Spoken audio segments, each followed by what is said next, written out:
ቅዱስ መክብብ ምዕራፍ 7 ቁጥር 8 ላይ የነገር ፍጻሜ ከጅማሬ ይሻላል፣ ታጋሽ ሰውም ከትዕቢተኛ ይሻላል ይላል።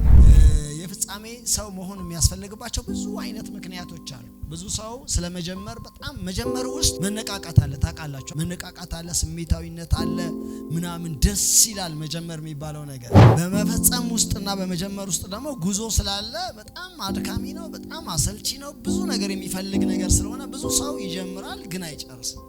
ከምትጀምሩት ነገር ይልቅ የምትጨርሱትን ነው እግዚአብሔር እውቅና የሚሰጠው። ስለጀመራችሁት ነገር ምንም አይነት ክሬዲት አይሰጥም እግዚአብሔር። አንድ ሰው አገልግሎት ቢጀምር፣ አንድ ሰው ቢዝነስ ቢጀምር፣ አንድ ሰው የሆነ ነገር ቢጀምር ስለጀመረው ነገር እግዚአብሔር ክሬዲት አይሰጠው። የሚሰጠው ምን ሲያደርግ ነው? ሲጨርስ። በጣም ብዙ ሰው መልእክት የተነገረው ቀን በጣም ነው ደስ የሚለው። ሰማይና ምድርን ይጨብጣል። ልክ እንደነሱ ማለት በቃ እግዚአብሔር ጎብኝቶኛል ምናምን ብሎ ለብዙ ሰው ጌታ እኮ ተናገረኝ ብሎ ይናገራል። ከዛ በኋላ መንገዱ ምን ይለዋል? ይፈትነዋል። እዛ ትንሽ ከቆየ በኋላ ባለፈው እግዚአብሔር ያለ እንዴት ነው ብላችሁ ብትጠይቁት እንጃ እንግዲህ ይላችኋል። እግዚአብሔር ያውቃል ይላችኋል። ምክንያቱም መጀመሪያ የነገር ጅማሬ ምን ስለሚል ነው? ስለሚያነቃቃ፣ ስለሚያስደስት ነው። ነገር ግን መጽሐፉ በግልጽ የሚናገረው ከነገር ጅማሬ ይልቅ የነገር ፍጻሜ ምን ይላል? ይሻላል። የሁሉ ሰው ጣፈንታ ያለው ጅማሬው ላይ ሳይሆን ፍጻሜው ላይ ነው። ይሄ ሙሴ ምን እንደሆነ አናውቅ፣ ቃል በቃል ምን እንደሆነ ምን አንልማል።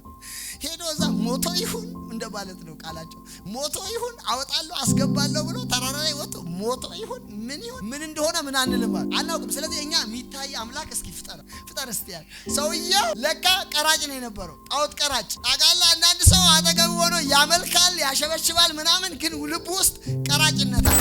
ባለሙያ ነው፣ በጣም ባለሙያ፣ የጣዖት ሰራተኛ ነው ሰውየው። ስራልን ሲል እሺ ወርቃችሁንና ብራችሁን ምን በሉታል አምጡታለና ቀርጾ ይላል መጽሐፍ ቅዱስ። ቀርጾ ማለት ሙያው አለው ማለት ነው። ቀርጾ ከዛ ሰጣቸው። ይሄ እስራኤል ሆይ ስማ ብሎ ደግሞ ትንቢት ተናገረ። እስራኤል ሆይ ስማ፣ ይሄ ከግብጽ ምድር ያወጣክ አምላክክ ነው አለው ይላል ቃል በቃል። በጣም ብዙ ሰው የሚሰናከለው፣ በእግዚአብሔርም የሚሰናከለው በእኛም የሚሰናከለው ምክንያቱ ምንድን ነው? እግዚአብሔር ዛሬ ላይ ይቆምና መሃሉን ሳይነግር መጨረሻውን ያው መሃሉን ቢነግረን ብንነግራችሁ ጥሩ ነው፣ ግን እግዚአብሔር የመሃለኛውን ምን አይለው አይናገርም፣ ፍጻሜውን ያወራል። እዚህ ግብጽ ውስጥ በባርነት ውስጥ ላለ ሕዝብ መጥቶ ወተትና ማር የምታፈልቅ ምድር ሰጣለሁ ብሎ ትንቢት ያወራል እግዚአብሔር።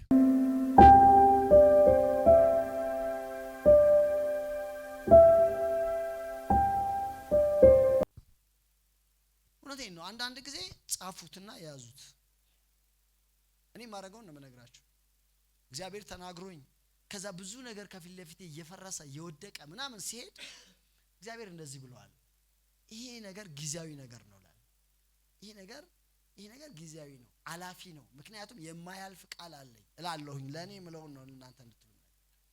አልበዛ ከፊት ለፊታችሁ የሚመጣው ነገር ሁሉ ነገራችሁን የሚወስድባችሁ ከሆነ እግዚአብሔር የተናገራችሁ ተስፋ ቃል ላይ መድረስ ምን አትሉም አችሉም። ይሄ አስቸጋሪ ነገር ነው። ጌታ ስሙ ይባረክ። ሃሌሉያ። ስለዚህ እነዚህ የፍጻሜ ሰዎች የሚባሉት የሚያደርጉት ነገር ቢኖር እግዚአብሔር የተናገራቸው ቃል ላይ ምን ይላሉ? ይጣበቃሉ። ሁለተኛ የፍጻሜ ሰዎች ታጋሽ ናቸው፣ ይታገሳሉ። የማትታገሱ ከሆነ እግዚአብሔር የተናገራችሁ ተስፋ ቃል ላይ መድረስ ምን አትሉም አትችሉም። ስትታገሱ ነው እግዚአብሔር አምላክን መረዳት በጣም ያስፈልጋል። አምላክን እኛ መዘወር አንችልም። ታውቃላችሁ ይሄን የአምላክን ሐሳብ ማስቀየር ይሄ ዩኒቨርስን የፈጠረውን አምላክ ማለት ነው። እኛ ዝም ብለን አንዳንድ ጊዜ ለራሳችን አለን አምላክ፣ እንደዛ አይነት አይደለም። ይሄ የአብርሃም አምላክ። በሚቀጥለው ሳምንት ምናልባት እግዚአብሔር ከረዳኝ የአብርሃም እግዚአብሔር ባህሪያቶችን አስተምራለሁ።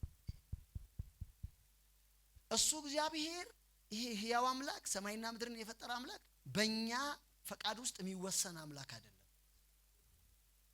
እና ባልታገሰ እኔ ጌታ ሆይ ራሴን አጠፋለሁ ብትሉት አረ የልጅ ራስን ሊያጠፋሉ ከዚህ ጋር ምናምን ብሎ አይንቀሳቀስም።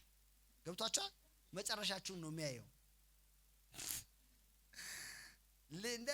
እንደ ሰው አናስበው ማለት ነው። ልጆች ታውቃላችሁ አንዳንዴ እናትና አባት የሚያስገድዱበት አለ አይደል?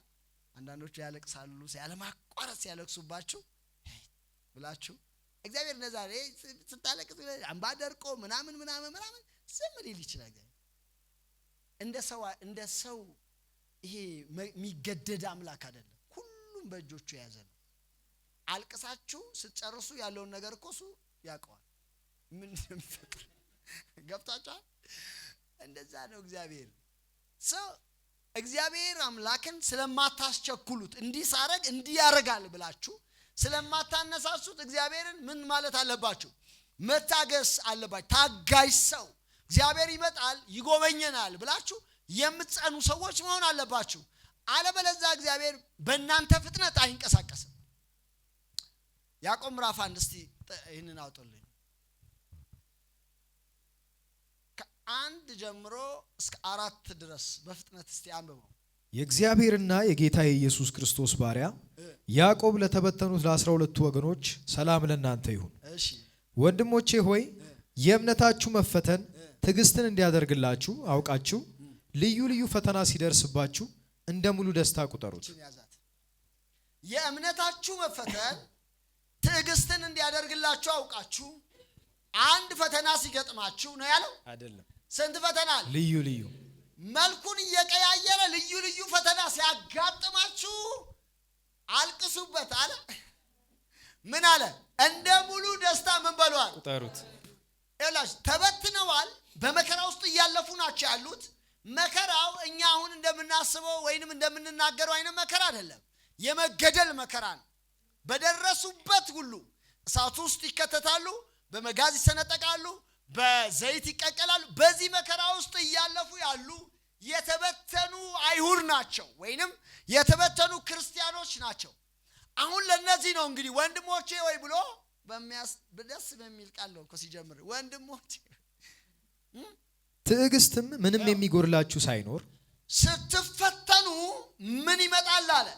ትዕግስት ምንም የማይጎላችሁ ሳይሆን ፍጹማንና ሙሉአን ያደርጋችኋል። አየ ልዩ ልዩ ፈተና ይገጥማችኋል። የሚያጋጥማችሁ ፈተና ውስጥ እናንተ ምን ይጠበቅባችኋል እያለ ነው? ትዕግስት ይጠበቅባችኋል። ትዕግስት ምን ያረጋችኋል አለ? ምን ያረጋችኋል አለ? ያዙት አይዟችሁ። ምን ያረጋል አለ? ምን ማለቱ ነው? ሙሉአን ያረጋችኋል ሲል አንድ ነገር ሙሉ ለመሆን መጀመሪያ ጎዶሎ መሆን አለበት አይደል? ሰው የሚጎላችሁ ነገር አለ። ያንን የሚጎላችሁ ነገር የምትሞሉት በምንድን ነው እያለ ነው? በትዕግስት ነው። ስትታገሱ ትዕግስት ሙሉአን ያደርጋችኋል። እግዚአብሔር ስሙ ይባረክ። ሃሌሉያ። የምትታገሱት ከሆነ እግዚአብሔር በእርግጥ ባህሪው ዝም ብሎ ጨክኖ የሚተው አይደለም። ይመጣል፣ ዘንበል ይልላችኋል። ክብር ለጌታ ይሁን። ዳዊት ሲናገር መዝሙር 40 ላይ እንደዚህ ብሎ ይናገራል። ቆይቼ እግዚአብሔርን ምን አልኩት አለ? ደጅ ጠናሁት አለ። ደጅ መጥናት በጣም አስቸጋሪ ነገር ነው። አንድ ሰው በህይወታችሁ ደጅ ቢያስጠናችሁ እየፈለጋችሁት እየሄዳችሁ የለም ቢያስብልባችሁ አንዴ ሁለቴ ሶስቴ የለም ካስባለባችሁ እከሌ እኮ ደጅ እያስጠናኝ ነው ትላላችሁ አይደል? እያመላለሰኝ ነው ትላላችሁ። ልክ እንደዚህ ዳዊት ቆየሁኝ እግዚአብሔርን ደጅ ጠናሁት አለ። ታገስኩት እንደማለት ነው። ከተመላለሳችሁ ምን ብላችኋል? ታገስኩት። እግዚአብሔር ግን ምን አለ ይላል? ዘንበል አለ። ሃሌሉያ። ዛሬ እናገራለሁ እግዚአብሔር ዘንበል ይበልላችሁ። እግዚአብሔር ለሚታገሱት ሰው ለምርጦቹ እግዚአብሔር አምላክ ዘንበል ይልላቸዋል። የማትታገሱ ከሆነ ግን እግዚአብሔር አምላክ ዘንበል አይልላቸውም። መጽሐፍ ቅዱሳችን አይ ቲንክ ሉቃስ ምዕራፍ 18 ላይ ስለ አንድ አመፀኛ ዳኛ ይናገራል አይደል? ሰውየው አመፀኛ ነው እና ፍርድ አይፈርድም፣ ቶሎ ያመላልሳል ሰዎችን። እና ኢየሱስ ተግተው እንዲጸልዩ ይሄንን ምሳሌ ምን አላቸው ይላል? ነገራቸው። አንድ እግዚአብሔርን የማይፈራ ሰውን የማያፍር አንድ የሆነ ዳኛ ነበረ። ይቺ ሴት ደግሞ ሁሉ ጊዜ እየሄደች አለ ምን በልልኝ ትለዋለች? ፍረድልኝ። ሰውየው ማይፈርድ ነው፣ እግዚአብሔርን የማይፈራ ነው፣ ለሰው ደግሞ ፍረት የሌለው ነው። በዚህ ሰው ፊት ትመላለሳለህ። ኢየሱስ ስለ ትጋት እየነገራቸው ነው፣ ስለ ትዕግስት እየነገራቸው ነው ያለው። ይሄን ክፍል በደንብ አድርጋችሁ ያዙት። የማትታገሱት ነገር እጃችሁ ላይ አይደርስም። አንዳንዱ ሰው እንደውም በቃ መጥቶ እንትኑ ጋር ሲደርስ እንዲህ ጫፍ ጋር በቃ ብለሲንጉ ጫፍ ጋር ሲደርስ ትዕግስቱ ያልቃል። የእግዚአብሔርን ባህሪ ልንገራችሁ ነው። የባህሪውን ልንገራችሁ። እዚህ ጋር መጣችሁ ይሄንን ሁሉ መንገር መጣችሁ እዚህ ጋር ስትደርሱ ትዕግስታችሁ አልቆ ወደ ኋላ ብትሉ የሚያሰልፋችሁ እንደገና እንኳን ጌታ ሆይ ስትሉት የሚያሰልፋችሁ የት እንደሆነ ልንገራችሁ። እዚህ ጋር ነው የሚያሰልፋችሁ። ገብታችኋል? እውነቴን እኮ ነው የምነግራችሁ። አንዳንድ ሰው እንደዛ ነው። ደርሶ ጫፍ ላይ ነገር ሊወለድ ሲል ይህ ብሎ በቃ ምን ልበላችሁ። እቺ ሴት ግን እየሄደች ሁል ጊዜ ምን ትላለች? ታንኳኳለች። ከዛ ጌታ ምን አለ? እንዴት አይፈርድላትም? ይፈርድላታል አለ። ለእናንተ ለምርጦቹ ደግሞ አለ እግዚአብሔር። ሃሌሉያ። እንደዚህ ትዕግስት ካላችሁ ምን ይላል አለ? ይፈርድላችኋል አለ። ስለዚህ እግዚአብሔር ስለሚመጣ ልትጠብቁት ግን ይፈልጋል። ይመጣል፣ ግን ደግሞ ምን ማለት ይጠበቃል ከእናንተ? መታገስ፣ መጠበቅ ይጠበቃል። ምን ያህል ጊዜ እንደሚያስታግሳችሁ አላውቅም። ምን ያህል ጊዜ እንደሚጠብቃችሁ አላውቅም። ግን ለእያንዳንዳችን እንደ እምነታችን መጠን እግዚአብሔር አምላክ የምንታገስበትን ነገር ያስቀምጥልናል። ሃሌሉያ። ያውላችሁ እግዚአብሔር የእናንተን ነገር የመስራት ችግር የለበትም። በትዕግስት ውስጥ የሚሰራው እናንተ ነው። የብዙዎቻችን ችግር እኛ ነን አይደል? ችግሩን መስራት እግዚአብሔር አምላክ በአንድ ቀን ሰማይና ምድርን እኮ በአንድ ቃል የሚፈጥር አምላክ ነገራችን መፍጠር ምን ይላል? ይችላል። እኛን ግን በአንድ ቀን መስራት አይችልም እግዚአብሔር። ታውቃላችሁ ይሄን? ሰማይና ምድርን የሰራው እግዚአብሔር በአንድ ቀን ሰውን መስራት አይችልም። የሰውን ባህሪ በአንድ ቀን ፈቃድ ስላለው ሰው ማለት ቢልድ ሲደረግ እግዚአብሔር ዲዛይን ሲያደርገው ሰውን ከፈቃድ ጋር ስለፈጠረው ምርጫ አለው። በዚህ ጋር ሂድ ሲለው አይ እኔ በዚህ ነው የሚሄደው ሊል ይችላል። ገብቷችኋል? በዚህ ነው የሚሄደው በዚህ አልሄድም ሊለው ይችላል። ስለዚህ ሰው ለመሰራት በጣም አስቸጋሪ ስለሆነ ልስራችሁ ምን በሉ አለ እግዚአብሔር፣ ታገሱዋል። ቀጥለው እስቲ ትዕግስት ሙሉአን ምን ይላቸዋል አለ? ያደርጋቸዋል። አንብበው ከሱ ቀጥል ወይም ከቆምክበት ቀጥል። ስሙት በደም ትዕግስትም ምንም የሚጎድላችሁ ሳይኖር ፍጹማንና ሙሉአን ትሆኑ ዘንድ ስራውን ይፈጽም። ትዕግስት ስራውን ምን ይበላል? ይፈጽም። እግዚአብሔር ትዕግስት ብትታገሱበትን ነገር ወደ እናንተ የሚያመጣው ትዕግስት ስራውን ምን እንዲል ነው? እንዲፈጽም ነው። እግዚአብሔር ስሙ ይባረክ። ካልታገሳችሁ ግን አንዳንድ ሰው የአንዳንድ ሰው ተሞክሮ ነው የሚወስደው። የሆነ ሰው እኮ ልክ ትንቢት ተነግሮት ውጪ ሲወጣ እንደዛ እኮ እናውቃለን። ሲወጡ የሆነ ነገር የሆነላቸው ሰው በጣም ብዙ ሰው እናውቃለን። ለሁሉም ሰው ግን ምን አይልም? ይሄ ነገር አይሰራም ለሁሉም ሰው። እውነቴን ነው የምነግራቸው። እኛ አንድ ጊዜ ስናገለግል እዚህ ታችኛው ቤት እያገለገልን እያለ ታውቃላችሁ የዘይት አገልግሎት ምናምን እንዲህ አይነት ነገር ስናረግ አንዷ ወጣ ሄዳ ቤት ኪራይ የላት ምን ይላት ምናምንና ከዛ የገንዘብ ተአምራት ሆነላት። አካውንቷ ውስጥ ገንዘብ ገባ። በቃ ሄዳ ስጠይቅ ማን ነው? እኛ ማን ላስገባልሽ አልነግርሽም፣ ግን ገንዘብ ገብቶልሻል ተባለች። ከዛ መታ መሰከረች ቸርች ላይ ማለት ነው። እንትኑን እንደዚህ ስቀባ ሄጄ እንትን ሳረግ ምናምን ብላ ምስክርነት ሰጠች። እኔ ግን በአገልግሎቴ ውስጥ ስለማቅ ለሁሉም ሰው እንደማይሆን ምን እላለሁ አውቃለሁ። ግን ሁሉም ይሞክር፣ እኔ ምን አገባኝ? ገብታችኋል? አይ እውነቴን ነው። ምን ለአንዱ ሊሰራለት ይችላል፣ ግን ለሁሉም እንደማይሆን ምን እላለሁ እኔ እውነቴን ነው። አንዳንዱ ነገር ለሁሉም ሰው ምን አይልም። ዛስዋይ የገንዘብ ተአምራት ተብሎ ብዙ ጸሎት ይጸለያል። ለአንድ ሰው ወይም ለሁለት ሰው ይሆንለታል አይደል? ለሁሉም ሰው ስለማይሰራ ነው። አንዳንዱ ለምሳሌ ብዙ የእግዚአብሔር ሰዎች በምድር ላይ ተነስተዋል።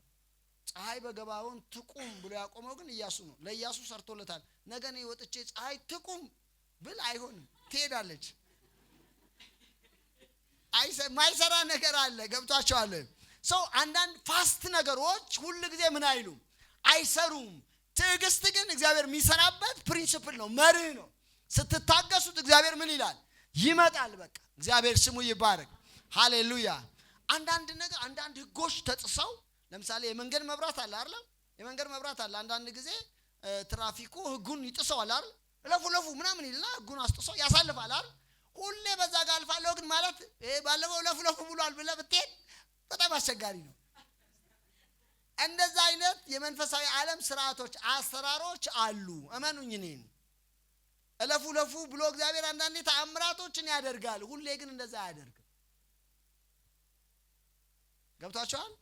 ድሮ እንደዚህ አይነት ነገር ስላለ ነው። ድሮ አሁን አንድ እህት ያው ታውቃላችሁ እዛ ስናገለግል ሽሮ ሜዳ ምንም አይነት ፍንጭ የሌለው ነገር ከውጭ መጥቶ አንዱ ብድግ አድርጎ አገባትና ሄደ። ልጅቷ ደግሞ በጣም ምስኪን ልጅ ነች። ምንም ፍንጭ የለውም። ይሄ በቃ መጣ፣ ድንገት ተገናኙ የሆነ ቤት ውስጥ እሱ እንግዳ ሆኖ ገባ። እሷ ደግሞ እዛ ስታስተናግድ አገኘ።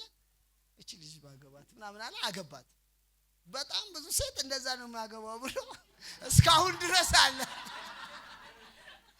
መጥቶ ብድግ ያደርገኛል ብለ አንዳንድ ነገሮች እንደዚህ ነው። ግልጽ ነው። ለሷ ይሄ ነገር ሰራላት። በቃ አይደለም ሰራላት። እግዚአብሔር ይመስገን። እግዚአብሔርን በዛ ውስጥ ምን እንለዋለን? እናመሰግነዋለን። እግዚአብሔር አምላክ ግን እኔ እድርሻለሁ ካለ አንቺ መጠበቅ ያለብሽ በትዕግስትና በእምነት ነው። ግልጽ ነው። ሌላውም ነገር እንደዛ ማለት ነው። በደንብ እንድንይዘው ስለፈለኩ ነው ወደዚህ ውስጥ የገባሁት። ኢየሱስ ጌታ ነው። ሃሌሉያ። አምላክ ምን ታገሰው አምላክ ኢየሱስ ራሱ መጽሐፍ ቅዱሳችን ሲናገር በፊቱ ስላለው ደስታ በመስቀል ምን ብሎ አለ? ታግሶ። ደስታ አለ። እግዚአብሔር የተናገረው ነገር አለ። ዘርህን አሳይሃለሁ ብሎታል። ነገር ግን ያንን ነገር መታገስ አለበት። በጣም ጨንቆታል እኮ ኢየሱስ። ጌቴሰማኒ ላይ እኮ ብዙ ነው የተጨነቀው አይደል? ጌታ ሆይ አለ። በቃ አንዳንዴ እንደዛ ነን ሁላችንም። ጌታ ሆይ ብትወድች ጽዋ ከኔ ትለፋል። በቃ የመጣበት ዓላማ ነው። የተወለደበት ሰው የሆነበት ሚስጥር ነው። ነገር ግን ከመከራው የተነሳ ጨንቆት አባት ሆይ ብትወድች ጽዋ ከኔ ትለፍ ብሏል አይደል? ነገር ግን አለና ያንተ እንጂ የኔ ፈቃድ አይሁን። ይሄ አቋራጩ መንገድ የኔ ሐሳብ አይሁን፣ ያንተ ሐሳብ ይሁን። ዕብራውያን ደግሞ ምዕራፍ 12 ላይ ሲናገረን በቃ በፊቱ ስላለው ደስታ አለና በመስቀል ምን ብሎ አለ? ታግሶ። ስለዚህ አንዳንዱን ነገር ደስታችሁን ለማግኘት የምትታገሱት ነገር እንዳለ ማወቅ በጣም ያስፈልጋል። ኢየሱስ ያድናል። ሃሌሉያ። ወይ በቃ እኔም እኮ በጣም ደስ ይለኛል እንዳገልጋይ እኮ አሁን እግዚአብሔር ቢያሳየኝን ነገር እንደዚህ አይቻለሁና ስትወጡ ሆኖላችሁ ከዛ ደግሞ ሳምንት መጣችሁ ይሄው የእግዚአብሔር ሰው ብትሉኝ እግዚአብሔርን እንዴት እንደማመሰግነው አልቅሼ ነው ማመሰግነው። ደስ ይለኛል እኮ። መርሁ ግን ብዙ ጊዜ በሱ መንገድ አይሰራም።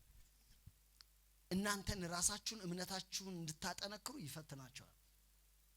ቃሌን ያምናል፣ ቃሌ ላይ ይጣበቃል፣ ይታገሰኛል ብሎ እግዚአብሔር ይፈትናቸዋል። እግዚአብሔር ስሙ ይባረክ። ሃሌሉያ። እታገሳለሁ በሉ እስቲ፣ እጠብቀዋለሁ በሉ እስቲ። ይኸውላችሁ እግዚአብሔር አይዘገይም ይላል አይደል መጽሐፍ ቅዱስ። ለአንዳንዱ ደግሞ ቢዘገይም ደግሞ ይላል አይደል? አይዘገይም ላይ ቢያቆም አይዘገይም ብሏል ይሄው ትላላችሁ። ቢዘገይም ደግሞ አለች እዛው ላይ አይደል? ቢዘገይም በእርግጥ ምን ይላል? አይዘገይም። ለአንዳንዱ አይዘገይም ይሰራለታል። ልክ ቡም ይላል በቃ። ለአንዳንዱ ነው ቢዘገይም ግን ደግሞ ምን በላለ? ጠብቀው ምን ይላል? ይመጣል። ከተናገረ አምላክ ይመጣል፣ ሰው አይደለም። እግዚአብሔር ከሆነ ያወራችሁ፣ እግዚአብሔር ከሆነ የተናገራችሁ፣ የተናገራችሁን ቃል መፈጸሙ ምን አይልም አይቀርም። ክብር ለኢየሱስ ይሁን። ሃሌሉያ። ስለዚህ ሁለተኛ የፍጻሜ ሰዎች ይታገሳሉ ነው። ሶስተኛ የፍጻሜ ሰዎች በጊዜያዊ ነገር አይወሰዱም። ጊዜያዊ ነገር አያታልላቸውም። የፍጻሜ ሰው ከሆናችሁ በጊዜያዊ ነገር አትወሰዱ። የብዙዎቻችን ችግር ምንድነው? ጊዜያዊ ነገር ነው። እግዚአብሔር የተናገረን የከበረ ነገር አለ። እመጣለሁ፣ ጠብቀኝ፣ ይሄንንና ይሄንን አደርጋለሁ ብሎን መሃል ላይ የሚመጡ ነገሮች ናቸው ህይወታችንን የሚወስዱት። ይሄንን በጣም ብዙ አገልጋይ እግዚአብሔር የከበረ ትልልቅ ነገር ተናግሮት ግን ደግሞ መሃል ላይ ያው እንዳልኳችሁ አሁን ይሄ የሚያስቸግረው ነገር ሲያጋጥመው እኔ ምን አገባኝ ብሎ ከዚህ ህዝብ ጋር ብሎ እዛ ደግሞ ይጠፋል አይደል? በአገልጋይ በወስዶ በእኛ በወስዶ ብዬ ኢየሱስ ጌታ ነው። ግን የፍጻሜ ሰው ከሆናችሁ ግን ጊዜያዊ ነገር የሚያታልላችሁ አትሆኑ። መጽሐፍ ቅዱሳችን ስለ ኤሳው ሲያወራ በዘፍጥረት ምዕራፍ 28 እናንተ ከ28 ጀምራ ከዘፍጥረት ምዕራፍ 27 ከ1 ጀምራችሁ እስከ 37 ድረስ አንብቡ። በደንብ ይናገራል። ኤሳው በጣም ችኩል ሰው ነው። ታውቃላችሁ አይደል? በጣም ችኩል ሰው ነው። ከችኩልነቱ የተነሳ ጊዜያዊ ነገር ላይ ፎከስ ያደርጋል። ለጊዜው ከራበው ሰማይና ምድር የተጋጠመ ይመስለዋል። በእርግጥ እኔም ሲርበኝ አልወድም። ራብ ማን ይወዳል አይደል? ግን ለረሃብ ብሎ ግን ፍጻሜው ተሰጥቶታል። እግዚአብሔር አምላክ ገና በማህፀን ሲመጣ የበኩር አድርጎታል አይደል? በኩር ነው ሰውየው። ነገር ግን ሰውየው ደግሞ በቃ አንድ ባህሪ ያለችበት፣ አንደኛው ችኩል ነው፣ ሁለተኛው ጊዜያዊ ነገር። የመጀመሪያ እኮ ሁለተኛው ነው ይሄ ሲያታልለው ታውቃላችሁ። ምስር እየሰራ ነው ያደሙ ከዛ አብላኝ ያለው እንደመጣ አርቦታል። ጊዜያዊ ነው። ራብ አያልፍም እንዴ? ያንዳንዶቻችን እኮ እንደዛ ነው። የሚያልፍ ነገር ነው ጠላልፎ ህይወታችንን ይዘን አብላኝ ያለ። ይሄ ደግሞ በጣም የተነገረው ቃል ስላለ ፎከስ ያደርጋል፣ ነገሮች ላይ ትኩረት ያደርጋል። እግዚአብሔር ከተናገራችሁ የተናገራችሁ ነገር ላይ ትኩረት ማድረግ በጣም ነፃ የሚያወጣ ነገር ነው። ትኩረት ያደርጋል ሰው። ከዛ እሺ እሱ ጋር ውድ ነገር እንዳለ አውቋል። እቺ ርካሽ እንደሆነች ያውቃል። የሱ ምስር ብኩርና ከን ትሸጥልኛለህ ከራባው እንደማይጨክን አውቋል ማለት ነው አይደለም ወይ? ከዛ እንዴ እሸጥልሃለሁ ብሎ ሸጠ። ከዛ በላ ጠገበ፣ ሄደ። እረስቶታል እሱ። አሁን የመጨረሻው ቀን ደረሰ። ነገሩን የሚቀበልበት ሰዓት ደረሰ። ኢየሱስ ጌታ ነው። ቅድም ያልኳችሁ ለዛ ነው።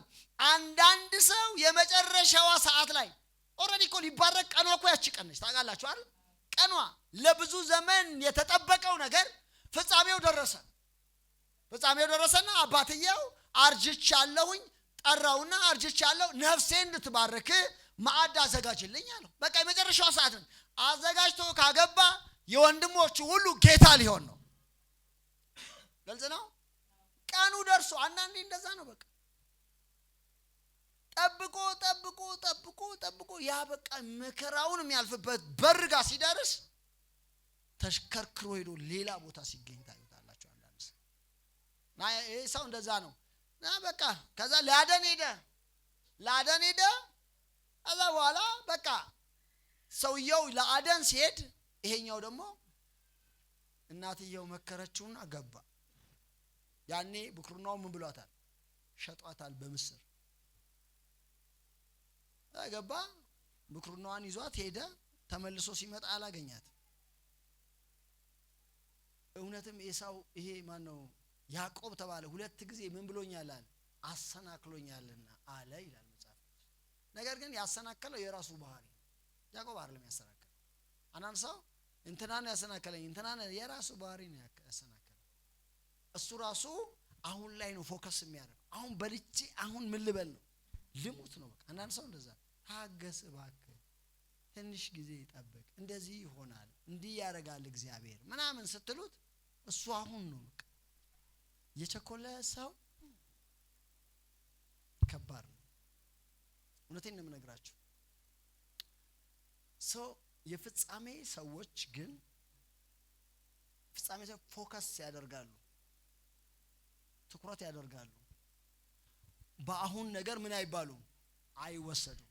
ታያላችሁ ይሁዳ መጽሐፍ ቅዱሳችን በሐዋርያ ሥራ ምዕራፍ 1 ላይ ሲናገር ለዚህ እድል ታጭቶ ነበር። ለሐዋርያነት ምን ተብሏል? ፍጻሜው ምንድነው? ሐዋርያነት ነው። ተመርጧል። ኢየሱስ ሲመርጥ ከ12ቱ አንዱ አድርጎታል። ምን ያክል እድል እንደሆነ ዘላለሙን የሚቀይር እድል እግዚአብሔር ሰጥቶታል። በምድር ላይ ካለው ሕዝብ ሁሉ 12 ሰው ተፈልጎ አምላክ ምድር ላይ ወርዶ ሲመርጥ ይሁዳ አብሮ ተመርጧል። ይሄንን በደንብ አስፍታችሁ ይዩት እናንተ። ምድር ላይ ካለ ሕዝብ ከአይሁድ ማህበረሰብ ውስጥ ኢየሱስ ሴሌክት እያደረገ እየመረጠ እያለ መርጦታል። ነገር ግን ሰውየው ያሁን ሰው ነው። አሁን ላይ ነው ማድረግ የሚፈልገውን አሁን ነው የሚያደርገው። ሰው ኢየሱስ ሁሌ ምራት ይጋብዛቸዋል ታውቃላችሁ። ኢየሱስ ይጋብዛል። እውነቴን ነው። የዛ ቀን ራት ላይ ለዛ ነው ኢየሱስ እንጀራዬን የበላ ማለት ራሱ ጋባዥ ነው ማለት ነው አይደል? ተረከዙን አነሳብኝ የሚለውን ቃል ታውቁት የለ? እንጀራውን የዛን ሰዓት ግብዣውን ያዘጋጀው እሱ ነው። እዛ ራት ላይ ፍጻሜ ሊስተካከል ባለበት ሰዓት ሰውየው አሁን ላይ ያስባል። አሁን ይህን ሰው ሸጬ ምን ያህል ብር አገኛለሁ እያለ ያስባል። ኢየሱስ ደግሞ አሻግሮ ይመለከታል። ግልጽ ነው ማውራው። ኢየሱስ ጌታ ነው። ሰው እየበሉ እያለ አሁንም ሰውየው ፍጻሜው እንዳይበላሽ ኢየሱስ ፈልጓል። ስለዚህ ነገረው። ከናንተ አንዱ እኔን አሳልፎ ይሰጠኛል አለ ኢየሱስ። ከዛ ምክክር ተነሳ። ማን ነው አሳልፎ የሚሰጠው? ማን ነው መባባል ጀመሩ እርስ በርሳቸው ማለት ነው። ሲባባሉ ኢየሱስ ስላወቀ አሁን እንጀራ አጥቅሼ በወጭት ውስጥ አጥቅሼ የምሰጠው ሰው እሱ አሳልፎ የሚሰጠኝ ሰው ነው አለ። አሁንም ኢየሱስ ምልክት እየተናገረ አይደል? አሳልፎ ይሰጠኛል አለ። እንደገና አሁን አጥቅሼ የምሰጠው ሰው እሱ አሳልፎ የሚሰጠኝ ነው አለ። ኢየሱስ እከሌ ነው ማለት ስላልፈለገ ነው፣ እንዲነቃ ስለፈለገ ነው። ገብቷቸዋል? አጥቅሶ ሰጠው። ሰውየው አልቀበልም ማለት ምን ይላል? ይችላል። ያሁን ሰው ስለሆነ አይኑ ተይዟል።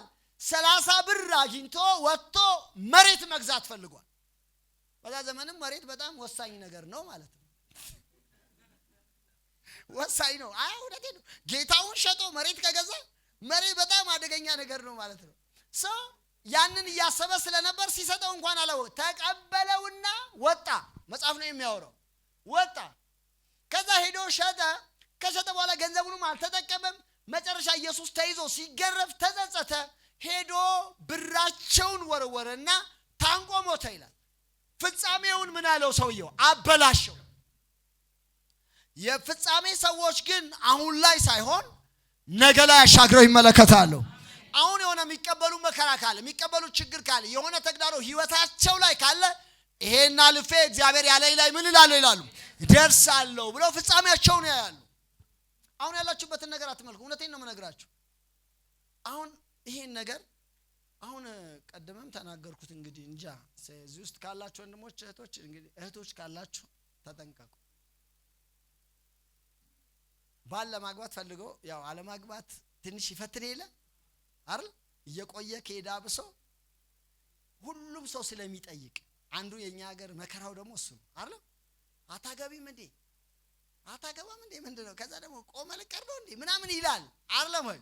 ከዛ የእናትም ግፊት አለ፣ የአባትም ግፊት አለ፣ የጓደኛ የምናምን ግፊት ስላለ ከዛ በቃ እኔ ከዚህ ሁሉ በቃ እንትን አለ እንትን ለምን አላገባውም እና እንትን ባይሆንም ባያምንም ያችን የጊዜዋን ነገር ለማለፍ የሆነ ቅርቃር ውስጥ ሄዶ ሰው ምን ይላል? ይገባል። ከዛ በጣም የእድሜ ዘመን ሁሉ አስቸጋሪ ነገር ይሆናል ማለት ነው። የፍጻሜ ሰው ስትሆኑ ግን አሁን ላይ የሚገጥማችሁን ችግር አይደለም የምትመለከቱት፣ ወይንም አሁን ላይ የምታገኙትን ነገር አይደለም የምትመለከቱት። ነገ ላይ እግዚአብሔር አምላክ ያላችሁ ነገር በህይወታችሁ የሚፈጸመው እሱ ነው የምታዩት። እግዚአብሔር ስሙ ይባረክ። ሃሌሉያ። ስለዚህ አሻግረው ምን ይላሉ? የፍጻሜ ሰዎች ያያሉ። አሁን ላይ ያለውን ነገር አትመልከቱ። እውነቴን ነው የምነግራችሁ። ይሄ ነገር አንዳንዱ ነገር ጊዜያዊ ነው፣ አላፊ ነው፣ ጠፊ ነው፣ ይሄዳል ከህይወታችሁ። እግዚአብሔር የነገራችሁ ነገር ነው ፍጻሜያችሁ። እግዚአብሔር የሆነ ነገር ካወራችሁ አብርሃም በጣም ብዙ አባቶቻችን በሙሉ ማንን ልጥቀስላችሁ ማለት እንደዚህ በቃ በፋስት ነገር የሆነ ሰው ማንም የለም። ብሉይ ኪዳን ውስጥም ብትሄዱ አዲስ ኪዳን ውስጥም ብትሄዱ አባቶቻችን በሙሉ ጊዜያዊ ችግሮች አጋጥሟቸዋል። አስቸጋሪ ነገሮች ውስጥ ገብተው ያውቃሉ። ነገር ግን ለዛ ለጊዜያዊ ነገር እጃቸው ምን አይሉ አይሰጡም። እንደውም አብርሃም የኖረውን ኑሮ በሙሉ ዕብራውያን ጻፊ ምዕራፍ 11 ላይ ሲነግረን ይሄንን ኑሮ እንደውም በእንደ ድንኳን ኖረ ይላል። ይሄ ቻሌንጅ የሚያደርገንን እኛ በጣም አሁን በጣም እንኮራበት ነገር እቺን ብዬ ወደ ማጠቃለያ ይገባል። አብርሃም 318 ሰው በቤቱ ያስተዳድራል። 318 ሰው ለ318 ሰው በየቀኑ ቁርስም ምሳም ራትም ይቀርባል፣ ይበላል፣ ይጠጣል። በጣም ሰውየው ባለጸጋ ሰው። እኛ እንኳን ባለፈው ስንት ነው እዚህ ምሳ ስንበላ 100 ምናምን ሰው ነው አይደል? ብዙ ነው የጨረሰው አይደል? ለ100 ምናምን ሰው ለአንድ ጊዜ። እሱ 318 ሰው በየቀኑ ይመግባል። ሀብታም ነው ማለት ነው አይደል? ባለጸጋ ነው። ይሄ ሰውዬ መጽሐፍ ቅዱሳችን አዲስ ኪዳን ሲነግረን በድንኳን ኖረ ይላል። ድንኳን ማለት ጊዜያዊ ነገር ማለት ነው። ድንኳን ኖራችሁ ለዘላለም አትኖሩበትም አይደል? ድንኳን ተተክሎ ብታዩ ነገ እንደሚነቀል ታውቃላችሁ አይደል? ልክ እንደዛ ነገ እንደሚነቅለው አድርጎ ኖረ። መሰረት ያላትን አያችሁ። ፍጻሜው የት ነው? እሱ እዚህ ምድር ላይ ያለውን ነገር ሁሉ ትቶ መሰረት ያላትን እግዚአብሔር የሰራትን ከተማ ይጠባበቅ ነበርና ይላል። ሩቅ አይቷል ማለት ፍጻሜውን ተመልክቷል ማለት ግልጽ ነው። የእናንተ ፍጻሜ እዚህ ምድር ላይ ብቻ የሚያበቃ አይደለም፣ ተሻጋሪ ስለሆነ በጊዜያዊ ነገር ህይወታችሁ ማጠላለፍ የለበትም። ጌታ ይመስገን። ሃሌሉያ። ሶስተኛው ይሄ ነው። በጊዜያዊ ነገሮች ላይ ምን አይሉም አልኩኝ? አይወሰዱም። ስለዚህ እነዚህን ሶስት ነገሮች እንድትይዙ ይፈልጋለሁ። የፍጻሜ ሰው ሁን ነው ሐሳባችን። የፍጻሜ ሰው ለመሆን መጀመሪያ እግዚአብሔር የተናገረን ቃል ላይ መጣበቅ ወይንም እግዚአብሔር የተናገረን ቃል በፍጹም ልብ መያዝ ያስፈልጋል። ሁለተኛ የፍጻሜ ሰዎች ታጋሽ ናቸው። ታጋሽ መሆን ያስፈልጋል። ታጋሽ ካልሆናችሁ ትዕግስት በጣም ወሳኝ ነው። በህይወታችሁ መስኮች በሙሉ ትዕግስት በጣም ጠቃሚ ነገር ነው። የፍጻሜ ሰዎች እነዚህ ናቸው፣ ታጋሽ ናቸው። ሶስተኛ የፍጻሜ ሰዎች በጊዜያዊ ነገር አይወሰዱም ነው። እነዚህን ያዟቸው። ለጌታ ክብር